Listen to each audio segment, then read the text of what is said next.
Okay, so today we're diving into, well, a real saga in the sports world, the Cleveland Browns. Yeah, definitely. We've looked at fan forums, stats, league history, trying to piece together why this team struggles so much, Right. both on the field and, behind the scenes. If you've ever wondered why a team with such dedicated fans faces decades of challenges, this one's for you. We're aiming to get beyond the headlines, maybe offer some perspectives you haven't thought about. And what's really striking is how it all seems connected, right? Absolutely. Our Yeah. sources, they immediately point to this historical instability, especially at quarterback. It's like ground zero. That stat, 4 different starting QBs per season on average. Since Bernie Kosar, basically. It's wild. It really is. It just paints a picture of constant shuffling, doesn't it? So what are the sources saying is behind that constant churn under center? Well, it seems like a cycle. You look at Joe Flacco recently. Okay, 290 yards, a TD in week 1. Mm-hmm. Then week 2, it drops. 199 yards, 1 TD, 1 pick. Mm-hmm. Some seems just, a stopgap. Right, a temporary fix. Exactly. But others point to his lack of mobility. And that's not just style points, right? No, it impacts everything. Yeah, our sources say it puts huge pressure on the O-line, which is already inconsistent. It limits the playbook, makes them predictable. Vulnerable. And then there's the elephant in the room, the Deshaun Watson deal. Oh, boy. That contract. $240 million guaranteed, and what, $80 million owed next year while he's hurt? Yeah, the consensus from our sources, a costly failed experiment. That's the language they use. But beyond just the money, what does that say strategically Yeah. about their planning or maybe risk assessment? Well, it puts a ton of pressure on finding a diamond in the rough. Yeah. Like rookies Dylan Gabriel or Sanders. They need a home run. Because that contract really limits their flexibility elsewhere, right? Totally. It ripples through everything. But, the issues aren't just on the field. No. Our sources point pretty strongly off the field, too, towards ownership. Jimmy Haslam.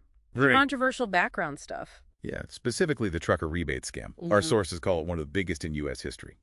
His company involved in allegedly defrauding customers. And the argument is that this isn't just old news, it still hangs over the team. That's what they suggest. It impacts reputation, maybe even how the league office or other teams view them. So it could influence trades, negotiations, subtle things. Potentially. And you mentioned league animosity.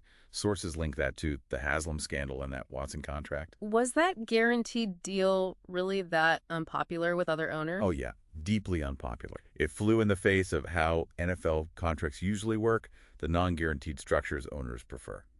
So that plus the scandal, a perfect storm, like you said. Exactly. And in the history, right, Art Model moving the original team to Baltimore. Where they immediately win a Super Bowl. Ouch. Right. And the new Browns getting to keep the name and colors through that $1 lease deal. Some sources say that whole situation didn't exactly endear them to the league establishment back then either. And then there are claims about ownership interfering, meddling in football decisions. Yes, strong claims about that.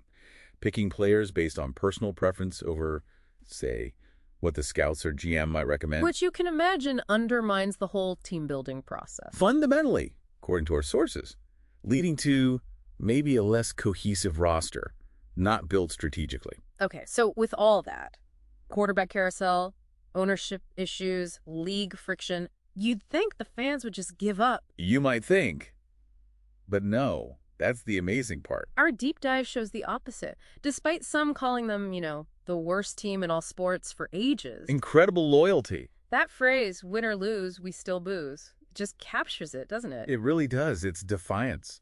Our sources mentioned fans planning weddings around the draft, whole families going to every game no matter what. And this isn't just blind loyalty, it's informed passion. Deeply engaged, yeah. They treat the draft like their Super Bowl. They know the team, the needs. They have opinions, strong ones. Absolutely.